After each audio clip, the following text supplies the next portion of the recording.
Hello, my fellow time travelers, history lovers, trivia lovers, and people just with curious minds. Today we're going to do three easy questions from Professor Noggins about life after the Revolution. So here's number one. Thousands of loyalists, meaning people that supported King George, fled to what country after the war ended?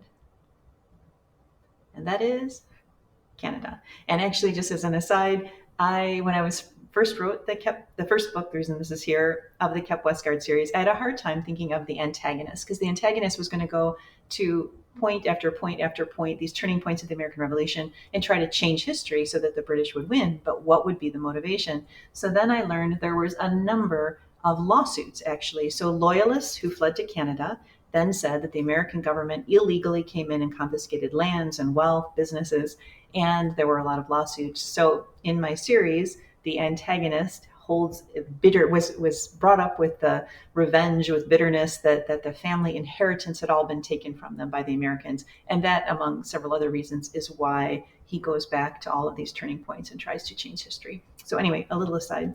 Number two, many German soldiers hired to fight for the British remained, and German soldiers, as in these guys, Hessians, so many German soldiers hired to fight for the British remained in America to start new lives after the war.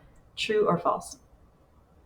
And that is true. I have been looking a little bit into the Battle of Bennington, and there was a guy on YouTube who had done a video. He lives there, and it was a great video, just a short little talking about a little about that battle. But he also mentioned many of the small towns around there were settled with a number of Germans, and with a name like Schnabel, of course, I like Germans.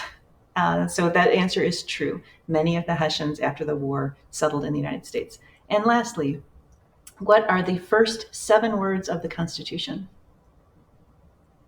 And that is, we, the people of the United States. And I have one more little aside. That's the end of the trivia. So if you check off here, that's fine. You did it. But I went to an event. A law school classmate of mine is running for state Supreme Court. So I went to her event to support her. I think she would be wonderful at it. And they're handing out postcards.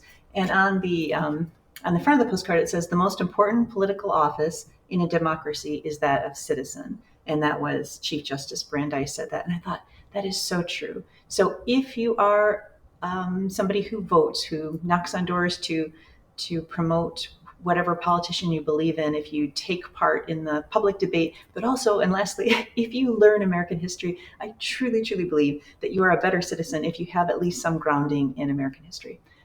Anyway, that was all. Thank you for being with me here today, and I wish you a great day. I hope whatever you do just turns out to be a really nice day. And I'll see you again soon.